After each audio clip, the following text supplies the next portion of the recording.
Good evening, Trinidad and Tobago and Tobago. Good evening, everyone. I am Boxu Potts, and my co-host this evening is the hard-hitting Nneka, Braveboy, and Gayelle.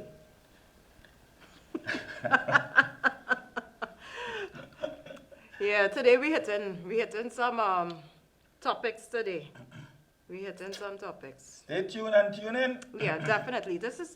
But one thing I would like to say, as I'm gladly thanking everyone for allowing us to be a part of your evening, and we're now on a new time schedule. We're now on Tuesdays and Thursdays, 7 p.m. to 8 p.m.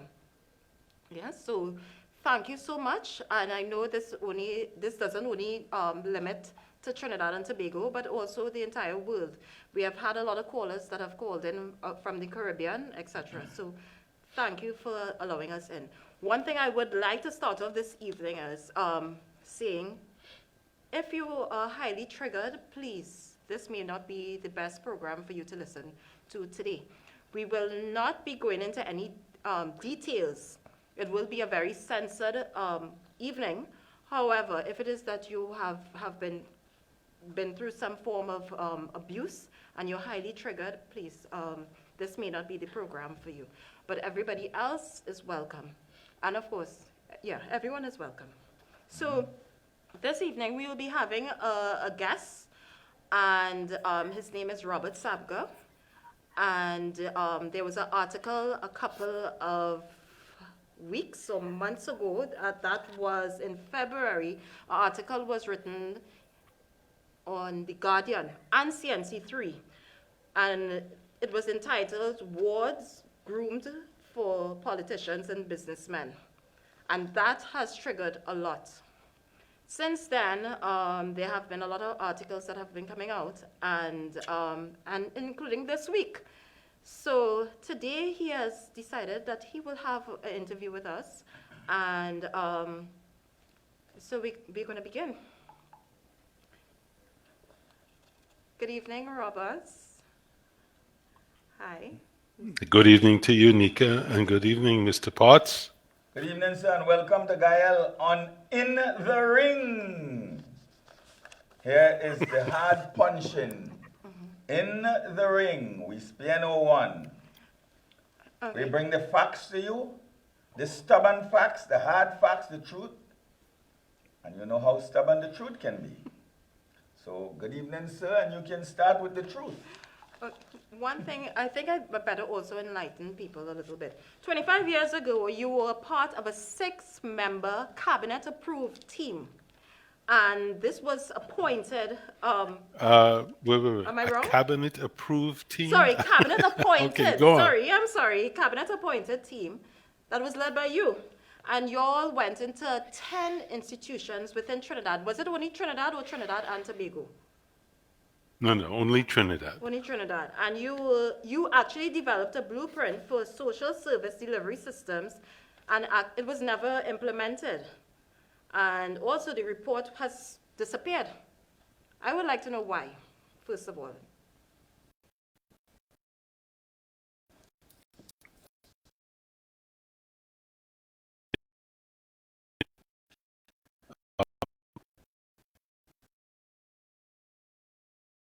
It's an almost sweet experience for me to look back.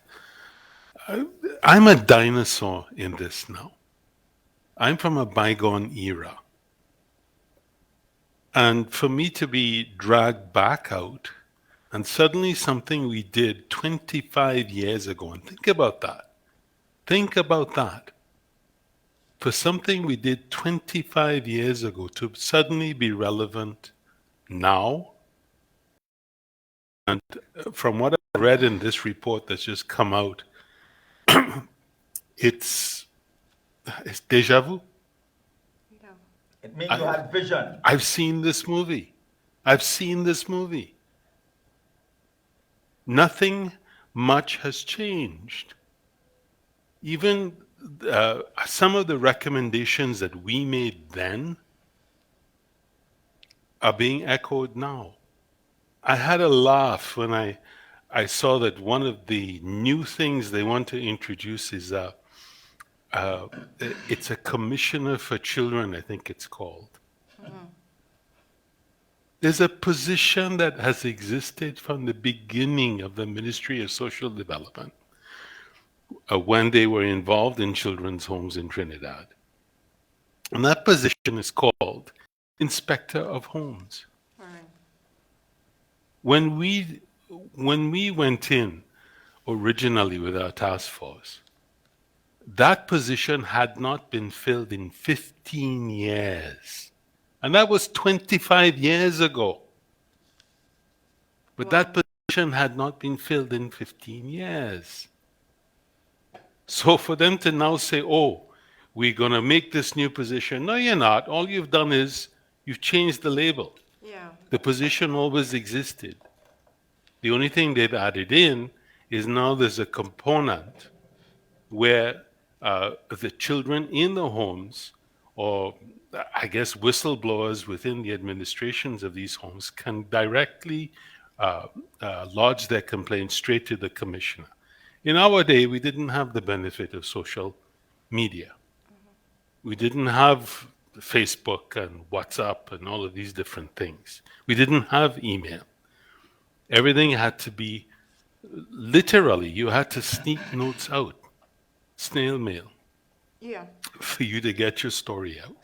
Snail mail, or maybe nothing at all, because you'll be talking to someone. The victims would have talked to someone, or maybe someone who overheard, and there's no one that you could talk to. There's no confidence within the system.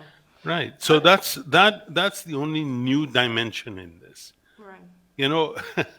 I'm laughing. Maybe I should apply to the government of Trinidad and Tobago for 25 years back pay. Why not? Why? Why not? Why? No, but why? I discovered that clause when I was trying to figure out how we could get locus standi so that we could legitimately enter the homes and look at the books and so on. And as it turns out, the position of Inspector of Homes is at the discretion of the minister. Which minister is that?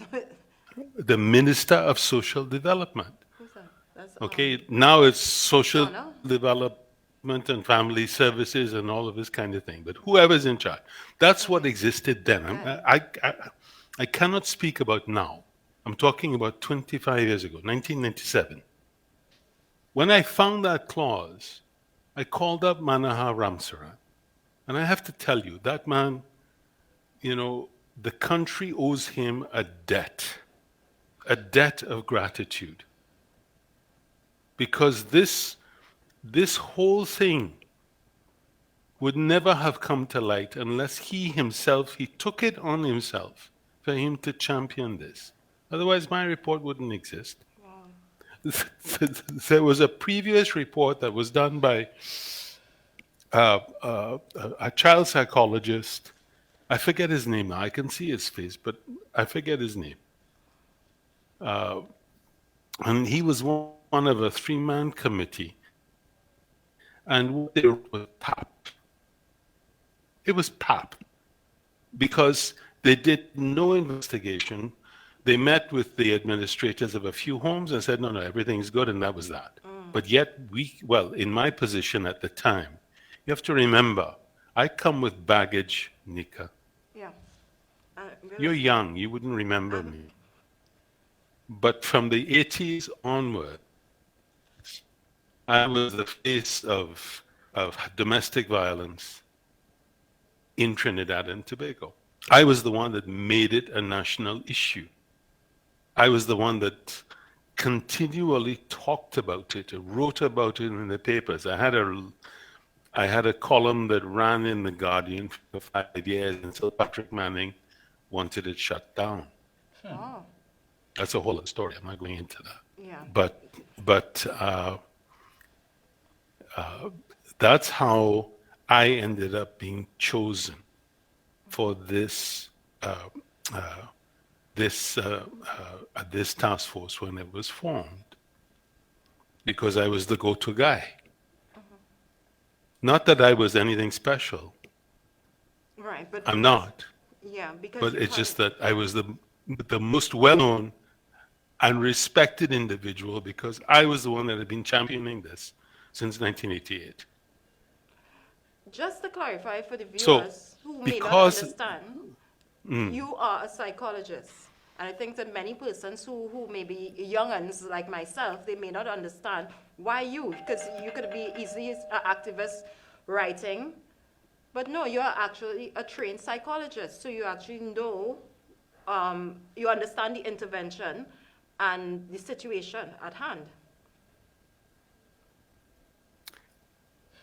I was at the time the only victimologist in the entire Caribbean. Wow. And that is a psychologist specializing in working with victims of violence and survivors of abuse and trauma. You know, one very prominent individual at UWI, I'm not going to call his name, for years poo-pooed, oh, there's no such thing. I had the last laugh when he was, he eventually started teaching criminology, and one of the subjects was victimology. And I had a good laugh over that. But I was the only victimologist at the time. And I was and remain a life member of the World Society of Victimology. Wow. Okay. So yes, that was some of my my credit. And a man of the soil, a very passionate man of the soil. So, I mean... Of both soils, because although Yeah, I was Tobago. born in Trinidad, I grew up in Tobago. You and I have a little bit of that in common. So I see Boxu raised his head and looked at me, oh, really? Yes. I'm a full-bred Tobagonian. Well, that's not a bad thing. No, My father was A&R Robinson's original campaign manager. A&R used to bounce me on his knee when I was a little boy. Good people, So you come from good there's stuff. some curious history there. But anyways, let's move on. Yes, moving on. So, okay, so 25 years ago, you discovered there was a lot of sexual abuse. The chosen wards were groomed for politicians and businessmen. I don't know if it's for and by. Let me stop I'm you. going with the article. Let We me have to stop go you there, with the Nneka. article. I know, but I need to stop. I need to stop you. Okay. That is an unfortunate headline. I know Guardian ran it because they thought, oh, this is going to get readership. But that wasn't what I was trying to say. Oh. Yes, indeed, that was the case. Yes. But I don't want anybody getting the idea that this was the norm. It was exceptional. Okay. There existed, and probably to this day, although the faces have changed, there existed at that time a very tight-knit pedophile group in Trinidad, adults, and they trucked in children. Straightforward. And a couple of them were in fact, well, one in particular was a high-ranking political individual, but that was not my intent. It was never meant for it to be, that is the headline, ooh, they're grooming for politicians. No. That was a subset of a much larger thing. Don't do what most people do. You have to think of this as a mosaic. You have to think of it as a mosaic. Don't focus on one tile. Look at the picture. Okay? But nevertheless, we have seen a lot of reports come from time to time again about physical abuse, fraud, misappropriation of funds, and the children, they run away from time to time. And it's also has become a somewhat... But it's not from time to time, Nneka. It's kind of becoming endemic. the norm. But it has been the norm. Right. We knew it 25 years ago. Nothing has changed. If nothing else, it has actually become more entrenched. And the checks and balances that were supposed to have been put in place, Never done.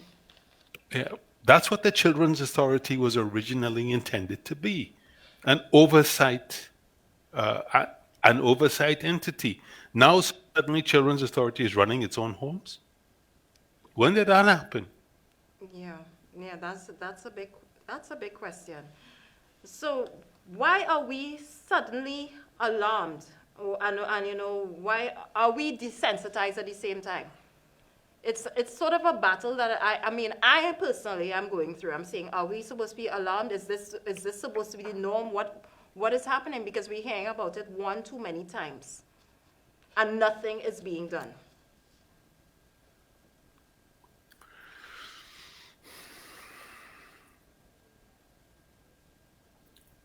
When you sow the wind, you reap the whirlwind, Nneka. There are things I warned about more than 25 years ago. And the chickens from that have come home to roost. You would have heard the catchphrase, the cycle of abuse. Very simply, what that says is children who are abused or who grow up in abusive environments themselves, when they grow up, either tend to become abusers themselves or end up in abusive relationships.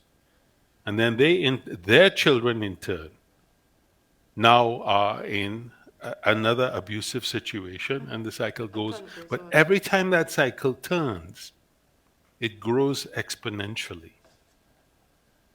2 become 4, become 8, become 16, and so on, with every single turn. Yeah. I am the only person who ever successfully mapped the social cycles in Trinidad and Tobago. The problem with the people in office is that they all think in political cycles. A political cycle is 5 years. Yeah. They cannot think beyond that. They're incapable. They're blind. Can you minus? They have to do what they have to do in 5 years. Can you minus? They skate through the first. Can you minus 2 years out of that? Because remember, there is planning. There's first the honeymoon stage, I and then afterwards was the going to say rush that. stage. They skate through the To first get 2 back. years, and then by year 3 they start planning, and year 5 is execution, so that they could get voted in again, and then the cycle starts all over. Yeah. And I was actually thinking right. it would have been the other way around. The first year is honeymoon, and then the last year, they then start to get a grasp of reality and say, come on, let's get back in. But your perspective it's shares a different light. Yeah, look what happened to the PNM in Tobago Yeah. this last round. They tried to buy their way back into office, and everybody had enough. I don't want this to be a political thing, no, we're please. not going politics tonight. I know, but I'm just using that as an example. All I'm saying is administrations think in political cycles. Me, I look at social cycles.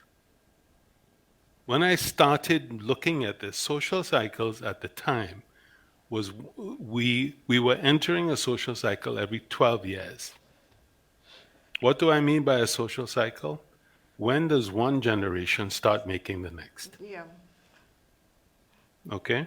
Once every 12 years. Think about that. And I victims of projected abuse. forward. I projected forward because there's all kinds of factors that go into this, but I projected forward. I said by the time we get to a social cycle, that's 1 in every 5 years, we are in trouble. Tremendous. You want to know where I think Trinidad is right now? Tell us. We're off the precipice. I want to hear it. You are currently somewhere between 1 and 2 and 1 and 3. Okay. So yes, you are past the trouble point now. Yeah. Way past. Well, fortunately, we still have people such as yourself and I'm a us here. dinosaur. No, What? you're not a dinosaur. Don't say that.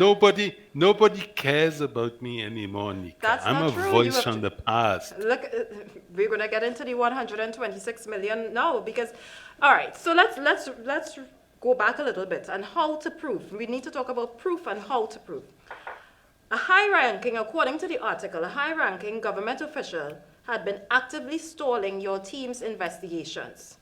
And what was alarming to me, it was the gender. It was a woman. She would tip off the homes that you'll be coming to visit. And then on top of that, she was also in charge of the check approval. So, I mean, it's as if y'all were mashing her corn. You're going to be taking her money. Is she a technocrat? Or one of them? You know, we know how the thing does go. We know how the thing does You go. know, I said what I No. said. I will not comment further. You wouldn't comment further. As Patrick Manning used to say, those with eyes to see, see. No, but there were obvious kickbacks that were going on. And I'm thinking now that that was the culture of that time. And unfortunately, cultures are inherited, as you just talked about the cycle. Do you have confidence now? You don't have to answer this question, but do you have confidence that the $126 million that has been recently approved for another task force intervention, do you think it has been inflated? Nneka, You know I will ask you these questions, Robert. Nneka, Yes? look at me. Yes, I'm looking. Abracadabra. You see my phone anymore? All right, let's move on. Moving on. No. I'm making a point. All right, I'm listening. 126 million? What magic? Where did that number come from? Thank Your you. task force has not been formed. There's been no scope of anything that's been developed. There's no project plan. There's nothing. And yet magically, like that. So let me ask you. It is so let me ask you business. $126 million. Let me ask you. $126 million. Let me ask you this personal question. Did you get the equivalent of 126 billion 25 years ago? Whatever that equivalent could have been. You know, For your one of task the- force. one of the people commenting on the article online, because I read it out of interest for the first couple of days, and then I just said, I have no energy for this. But one of them said to me, the reason why I'm not naming names is because I was paid for me to shut up, and we're not releasing the report because we were well paid, and let me put it on the record. You're beating me to it, you know. You know I was coming to ask you them questions. Yeah. Let me put it on the record from now. All right. We were paid naught, zero, not even gas money. We did this out of duty, Right. out of duty. So that's when servitude, pride, national pride, wanting to see betterment existed abundantly within Trinidad and Tobago. We still have it, you know. We still have it. But I it's take just my a few people that are responsibility. marring. I take my responsibilities, and I've always taken my responsibilities seriously. Okay? And because of what I had already seen in the course of the work I'd been doing in Trinidad, because of everything that I'd seen, and because of the reports I'd gotten, because here's something that's not in any of those articles. Let me hear. I'm a founding member of the Coalition Against Domestic Violence. That's why I asked for Diana to be on the thing. I was one of the founders of the very first halfway house in Trinidad. Wow. I put together the whole training program for that, and it was mirrored for other homes. So I've been at this from the ground up. Nobody can teach me. I was the one teaching them. All right. That's what got me into so much trouble, especially in the Manning administration. So, as you're bringing up that, about fear, car trunk to car trunk. I mean, I really thought it was a James Bond movie that I was reading, and rather dramatic. That was stated within the article, that you all had the report and you had to hand it from car trunk. You met somebody in some open space, in the dark, you looked left and right twice. It was myself and Manohar. Okay. And it's because it was so sensitive.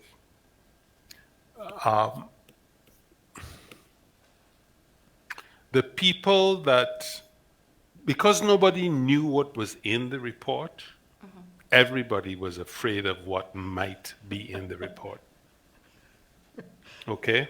And given some of the names that were called, the names that I cannot name, understand this, there is a duty of care here. That is part of the responsibility. There is a duty of care. Everybody's asking me, oh, it's 25 years later, release your report. It's not my report anymore. Okay. I chaired the task force, but it's not my report. From the time it was handed over, it became a confidential report that is owned by the government of Trinidad and Tobago. For me to hand over my copy would be basically for me to betray the oath I took. There's no intellectual property here. This is us giving a fact finding of what we found.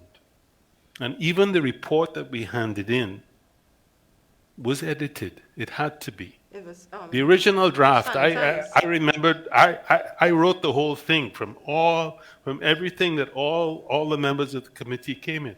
But I'll tell you this, there was a palpable fear, a real fear I can imagine. that this could get very dangerous for us because of where the various threads led. Yeah. Yeah. And Very dangerous. It makes complete sense. And it's because, in large part, of some of the political figures involved. Now, I know you want to ask a question, so I'll let you ask. You know I'm going to ask some stuff about that. I'm going to read your face. You ask. All right. I'm going to change the course a tiny bit and I'm coming back. I will answer what I can answer. And I will respect you for that. Okay. Understand there are stories that can never be told, Nneka. Yeah. They can never be told. Yeah. And the reason for that is not that I want to protect somebody. Yeah, I do. I want to protect myself and I want to protect the other people who work with me. Yeah, your team. Yeah, even because they now. will be victimized. They will be. Even now, yeah. So, okay, we're looking at how politics go nowadays. And I've seen a drastic change in the decorum of the politicians now, considerably to how it was a couple of years ago. But Boxu Potts appointed you. He was in charge. So why him being in charge, why didn't he put his foot down and say, here what? Let's organize and fix up the homes. What really was going on? You're asking the wrong question. I'm asking you. Everybody is No, but you're asking that. the wrong question. That wasn't up to Boxu Potts. So who was it up to? Who could have just gone in and just changed Understand the that there is everything? there is a process. When it comes to governing, there is a process. The minister appoints the task force at the direction of cabinet. The task force compiles their report, submits it to the minister. Minister in turn takes it to cabinet. Cabinet will deliberate. They will look at the recommendations made, and then those recommendations in turn will be passed on to whichever departments that have to look after whatever it is. That is the process. That is due process. That's how it's supposed to work. That's why there's checks and balances. Again, 25 years ago. Yeah, it was a we different didn't time. have a group of people gerrymandering the Constitution and making things that should have been special majority into simple majority and all this other stuff. Yeah. Okay? Because So for you to say that by VAPS, Pandey should just say, oh, let's do this and let's do that. It's not up to him. so Cabinet as a collective has to make decisions and send directives. no, I'm noting that was totally a different era, considering what life is like No. And I'm hearing the passion within you. I'm hearing the integrity within you. How, I don't know how to ask this. How could you go? Do Use you have a English, psychologist for a psychologist? How did you sleep at night considering what was going on and almost nothing could have been done? What happened to you and your team when you realized that everything just dismantled and fell on, it was like water falling on a duck's back?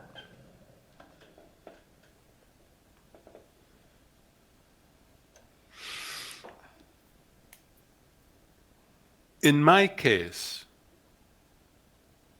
and this has nothing to do with the task force. I don't want you to think that there was a quid pro quo here. There wasn't. In my case, I ended up, because of other things, I ended up being appointed as High Commissioner to Canada. Nothing to do with the task force. Yeah. All right? One was incidental to the other. It just happens to be part of what I did.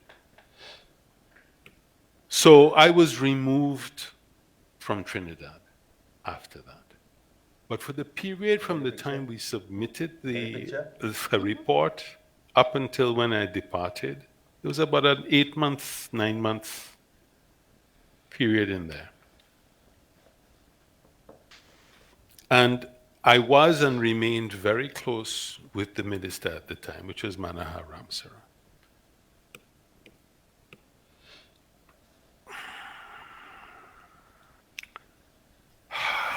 Stories that cannot be told. I can imagine. The very individual who kept trying to block us while we were compiling the report is the person who eventually buried it. I will say that unequivocally. Expected. We Okay? know how life happens here. Somebody, and who that somebody is, up to this day, I genuinely do not know.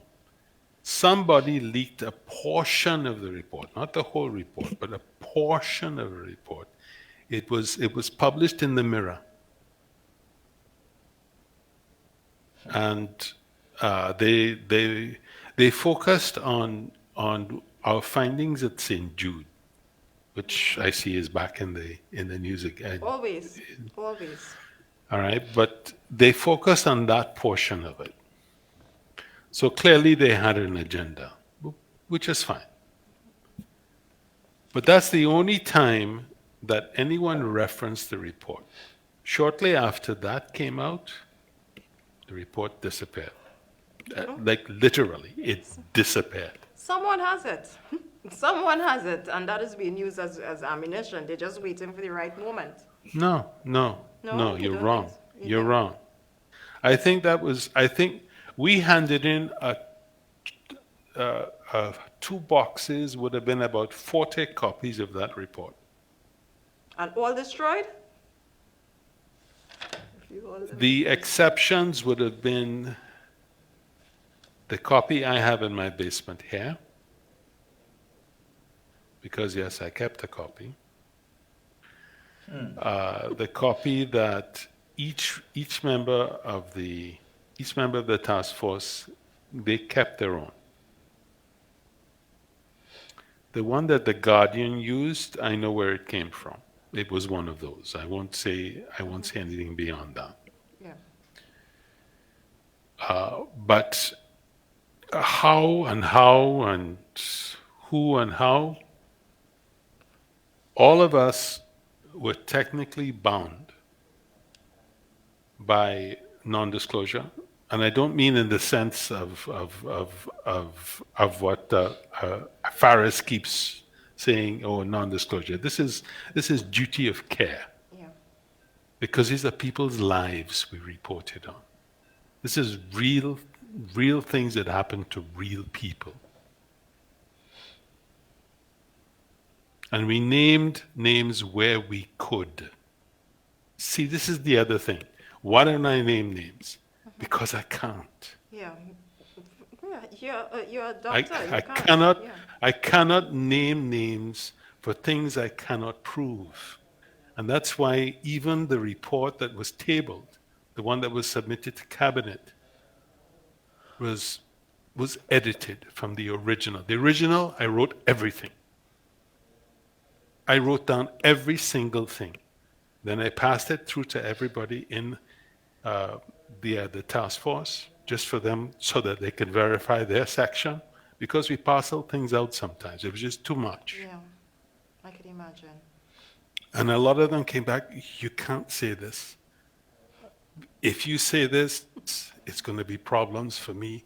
I have to worry about my family, this, that, and the other. You don't understand the degree of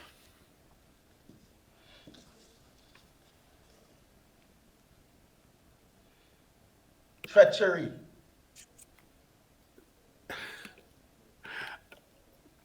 You're reaching for one end here, Boxu. What I'm reaching for is something visceral. It's something that lies between abject terror and just incredible anxiety, because we didn't know who to trust anymore. Yeah, being in that situation where your eyes are, you're seeing in a different way, because you're looking at persons that you had tremendous respect for, and then you're seeing their names coming up quite repeatedly. No. You see, No? you're doing it again. I'm sorry. No. Don't say get that? clouded. That's Okay. no, don't say that. Because again, you're getting the headline out there. I told you, it's a few names. A few names. A few names. They are the exception, not the norm. But they were a member of a known pedophile group.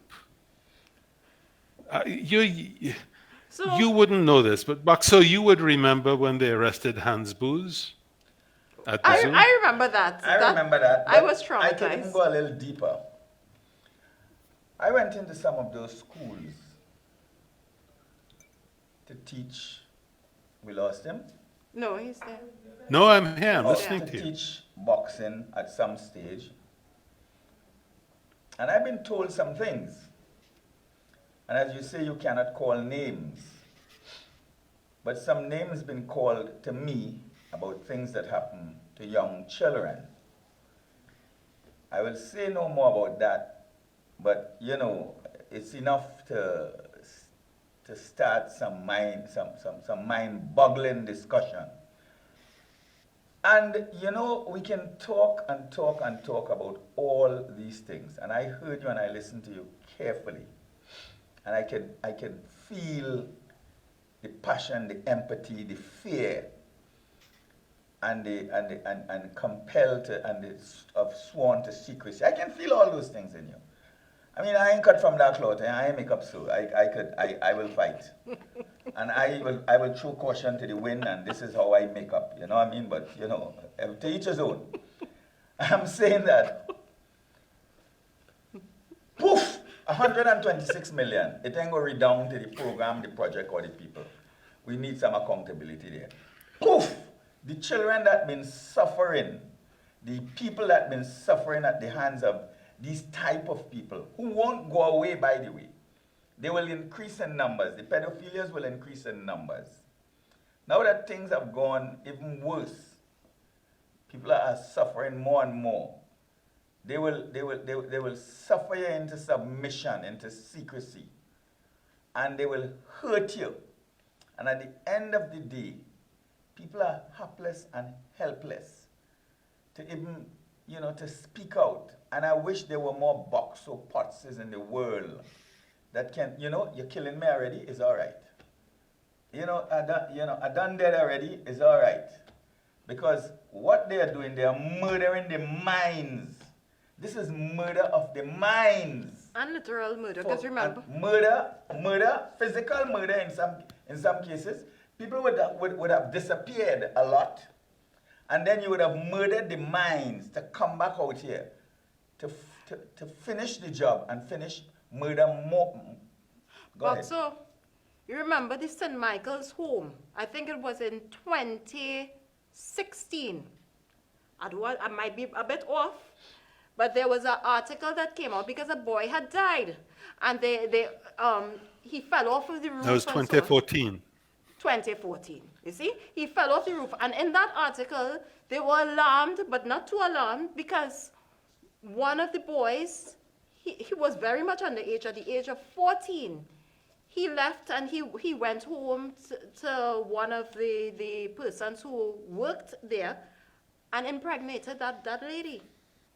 In 2014. A young boy, a 14-year-old boy. A 14-year-old, impregnated her. yeah. She took him home. Okay. So that is in the Gazette. It is there.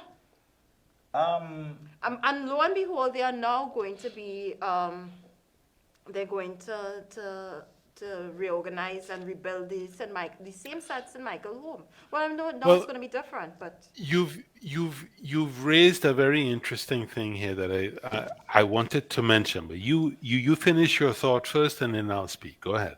no, but that's the thing. From time to time, and it's more often than not, we get reports in the Gazette for what is going on, what is transpiring within the homes, whether it is St. Michael's or one in Arima or another home, and many of them are not even legal homes. So it's amazing what is going on. Okay. I can only speak from 25 years ago. Remember, I'm a dinosaur. Yes, no, you're not. Okay? Very relevant to what's happening today. A lot of people ask, well, if you knew all of that, why did government allow this to continue? Here's the thing. Government didn't run any of these homes. St. Jude's was run by the Carmelite nuns, which are part of the Roman Catholic home, the Roman Catholic Church. Mm-hmm. St. Michael's is run by the Anglicans. Lady Ho Choi, well, that's a whole special case by itself. All right? And then you had this plethora of small private homes run by either different groups or clubs or whatever. But government itself didn't run any homes. All they did was provided, or at least was supposed to provide, the social worker support and financial aid. Okay. It's like saying, well, let's say like with the prestige schools you have, which are run by the churches, they aren't government schools. I got you. They get subvention, but they're not run by government. What was the social worker ratio to patients or care? Oh my God, what was that Nneka, ratio like? That was terrible then. I don't know what it is now, but in those days, again, we did a very quick audit. The Ministry of Social Development at that time, if I remember correctly, had 29 social workers for a population of 1.3 million people. 29. So that is for the homes as well as This for everything. For everyone. Everything. Now, Robert, I'm going to say something. At one point in time, I did a 6-month stint at the MUS program. Now, the MUS program really was, they hired persons such as myself to be technology instructors, which is not a teacher. It's beyond that. And we were assigned 18 to 20. We will start off with 20, and we hope and pray to God that we end up with 18 persons who are socially displaced. You take them and you try to enlighten them with a skill. So for me, I'm from hospitality industry. I had to take people. Sometimes you get bad batches. Sometimes you get fantastic batches. I had one who was in UE, but then I had some others who were in some dire situations, and they asked, they wanted help, and I was there for them, all 100% and more. And you had to take them and put them in fine dining restaurants. I'm telling you about somebody who would have been just running away from their husband, literally running away from their husband, because the person is coming with a cutlass to chop them right outside the center. And you had to take that person who was going through all those issues and get them stable to work amongst other persons throughout the day. Now, At the end of one day, dealing with them, teaching them life skills, etc., I was burnt out. I used to have to go by Shagaramas and sit down by the beach and decode. No way I could have faced my household, my quiet, serene household. No way. So I could imagine how social workers who don't have anything to give, they have no means to help. You know, you're facing someone on a daily basis and you don't know how are you going to give somebody hope that tomorrow is going to be a better day when they have to continue and face what it is that their horrible situation. Nneka, you So you're saying 1 point something you million and you only how many you are social speaking workers? you are speaking about you trying to handle 18 to Just 20 18. people. So I can imagine what social I- workers feel like. Social workers, at least 25 years ago, I cannot speak for now. 25 years ago. All right. The the the only comparison I could give is that in so-called first world countries like Canada, where I live now, the ratio, and it's mandated, the maximum number of cases a social worker is allowed per month is 10 to 12, I believe because you. otherwise they cannot be effective. I Do you believe want to know what the workload was for social workers in Trinidad 25 years ago? Over 300. Now, I want you to do some math here with me. Just do simple math. Let's assume they worked an 8-hour day, Monday to Friday. Just simple math. Let's assume that they allowed every one of their clientele 15 minutes, no more than 15 minutes. Okay, let's figure this out. Simple math. Simple maths, So that's the new equation for insanity. that's assuming they never eat, never go to the bathroom, nothing. They go in rotation. You have all their clients lined up outside the door and so on, as though they want to pay their tea and tech bill. So you have all their clients lined up, and they have a stopwatch, one every 15 minutes. As your 15 minutes is up, okay, you out next. No, that's Okay, the just like new equation let's for assume that. insanity. Yeah. Four people an hour, 8 hours a day is how many? Simple math. My brain has just bursted there, and I'm good at maths. You work out the maths for me now. You have 4 people a day, and by how many hours is that? 32. By 8 hours, No, that's that's 32 not- people a day. No, 32 that's people a crazy. day. That's crazy. That's 32 people a day. It can't work. For you to, In 24 hours? you need 2 weeks. All right, you need a total of 2 weeks for you to see all 300, assuming you work non-stop and give no more than 15 minutes Yeah. each. It's not possible. It's not possible. It's not possible. That's why I said that is the new recipe or the new equation for insanity. That is the definition of insanity. It can't work. Because And that's why you're there with all the everyone's burnout- problems and you don't know the- how to help them. The burnout rate was phenomenal. You know Havana St. Rose? Yeah. She came out of that. She was a social worker back in those times. Yeah. She could tell you stories. But, Doc, let me ask you this. Don't doctor me. I'm not a doc. I appreciate it, but thank you. Don't doctor me. You said you're a psychologist. Huh? Yeah, but that doesn't mean I'm a doctor. Of the mind. Of Doctor the mind. So tell me this. We've heard all the stories, we've heard all the problems, we've heard all the ills, we've heard all of this. What is the solution to this problem here and now and going forward?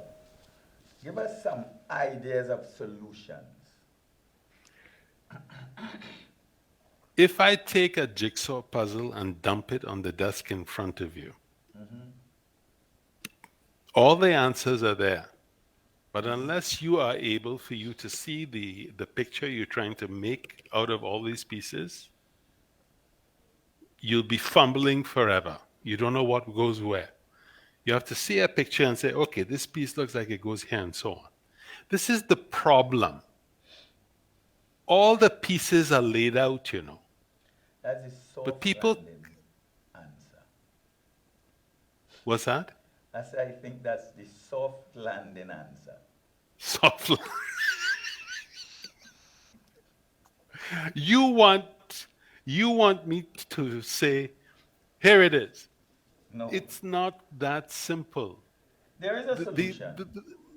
there is, but the solution doesn't lie only and solely within the homes.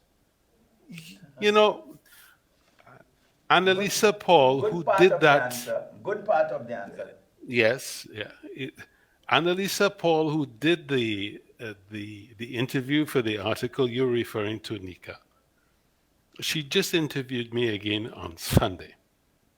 And I made a point with her. There's a saying that sheep spend their lives being very afraid of the wolf, but in the end, it's the shepherd that eats them. What That's you another have part of here the is answer. I hear a part two Yeah. coming up.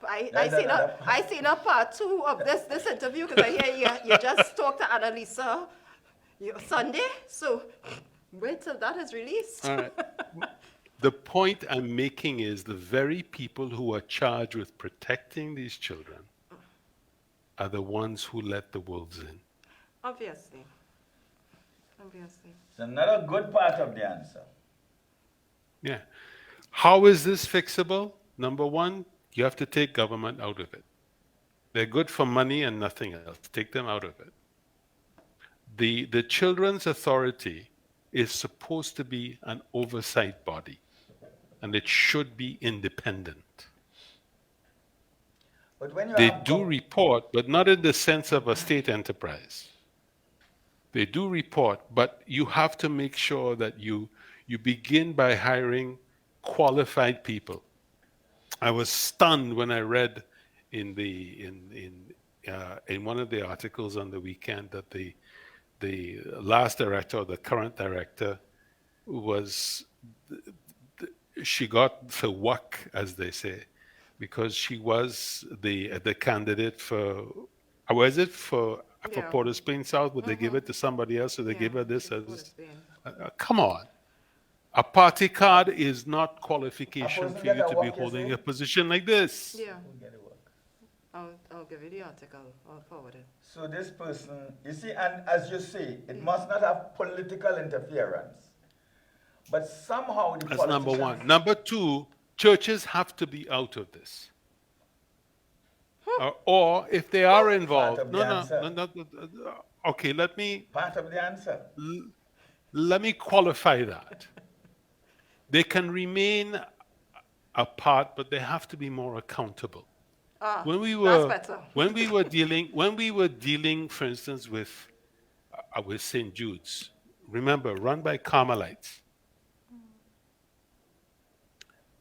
All of us went to see Archbishop Hampton, not once, 4 times. We begged the man, please. The video has dropped. Are you guys there?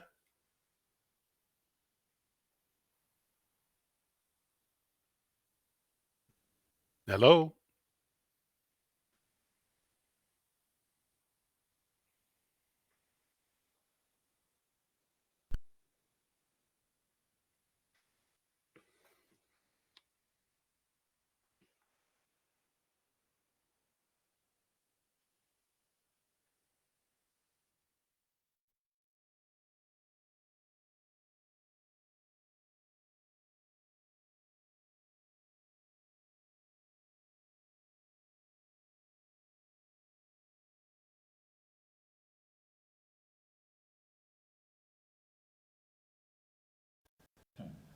Because I realized, oh, there you are. Yes, There you are. Okay. So you're giving us some good parts of the question I answer. You have 3 parts. Keep going. Keep going. but it sounds like you already have the answer, Boxu. You don't need me for that. You could talk. I know the Look. answers. Yeah. But it's not What for you I to mean, say, what I mean about getting the churches to be more accountable, the best example I can give you is what's going on here in Canada with the residential schools. Okay. Okay, where the churches finally had to step up and say, we are responsible for all of this abuse that went on, and we're sorry. Wow. next part of the answer. Go ahead. Okay? That accountability will be fantastic. It will also be very healing. Yeah, Just by it would, saying, "I'm but sorry," unfortunately, it's not happening. Yeah. Instead, all I'm hearing is let's throw money at this. The other part of the problem is when the kids reach a certain age, they're kicked out on the streets because they're no longer qualified to be in the homes. Well, I know. And where did they end up? Well, I know for a fact the Office of the Prime Minister, some years ago, the PS who was there, they were trying to put together an aftercare home. I don't know what happened with that. I really don't know whatever happened A with that. transitional home of some sort, a Yeah. halfway house, if you will. But for how long? Yeah, How that long? was that was one of our recommendations. Yeah. Where did that go? These homes, There's no new ideas here. It's all been done. The pieces are laid out in front of you, but people don't see the picture, so they can't put the jigsaw puzzle together. So, Robert, there's also another question. I'm going to be devil's advocate, and you could choose how to answer this question. So, according to the article and its title, at that point in time, it was a UNC government. Can you say whether or not any of those persons that were named were part of the UNC government? I will categorically tell you no. None. You have to remember the UNC had been in office a little over a year. What we ran into was something that was already well established and endemic. So are you saying that we could assume that they were active members of the PNM government or officials, active members of that party who were part I of that neither title confirm, for the I article? neither confirm nor deny. You're not going to confirm or deny, okay. And you know the I the neither title of that confirm nor article was deny. Wards and Grooms for Politicians and Good answer. Businessmen. good answer. I Same neither answer. confirm nor deny. Yes. And a very good answer. I like the answer because people, We have about 2 more minutes. yeah, but people know time and people know when these things happen. They know who were the administrators. They know who were in office. People know all of that. So you ask a good question. asked. And the answer The is very people good. want to know. The people want to know. No, I'm but the people representing. know the answer is in itself. It's self-explanatory in that I will neither confirm or deny. But you all know that at that time who was in office. You can't thank us, you know. No, I'm saying it. And you know I have to be who I am. I cannot be They say somebody that else. time is longer than twine. Yeah. Robert? One of the key individuals has now shuffled off his mortal coil. He's gone. But one of the other key individuals still holds a very high position.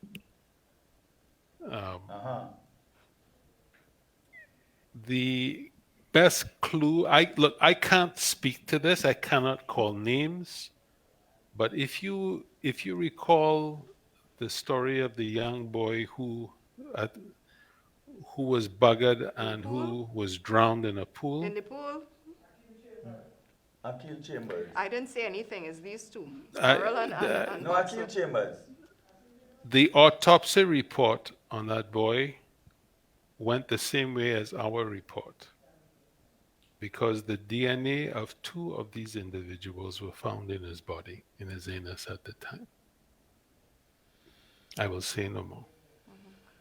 So we know, This- to answer your question, This is a single incident, a glimpse of how dark this got for us.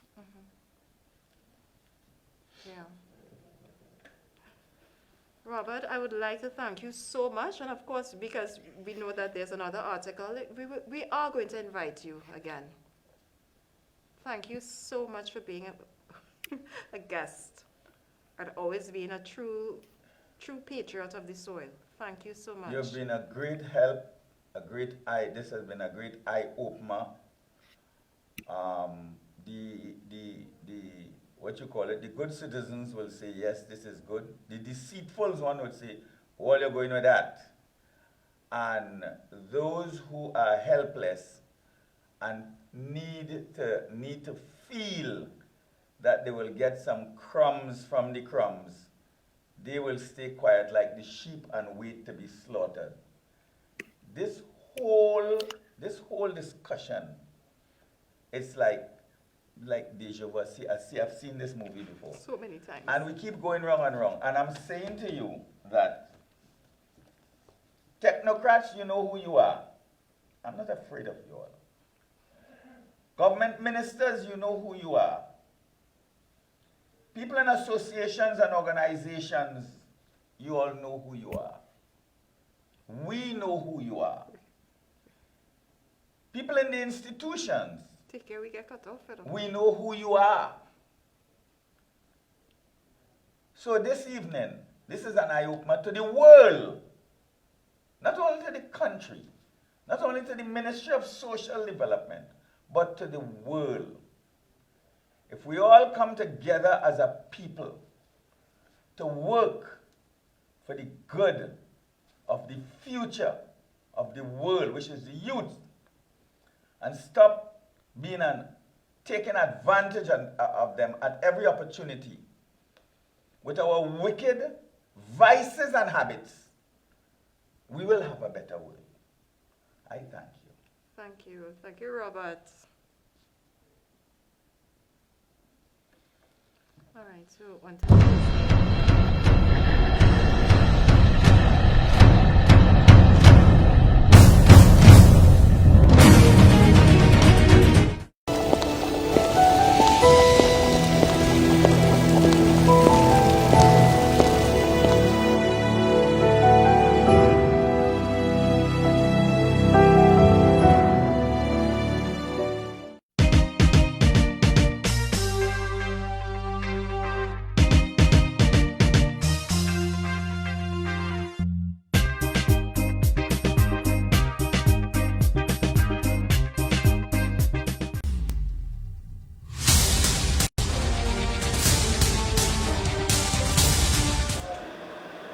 Greetings, beloved family. I begin in the name of Allah, the Beneficent, the Most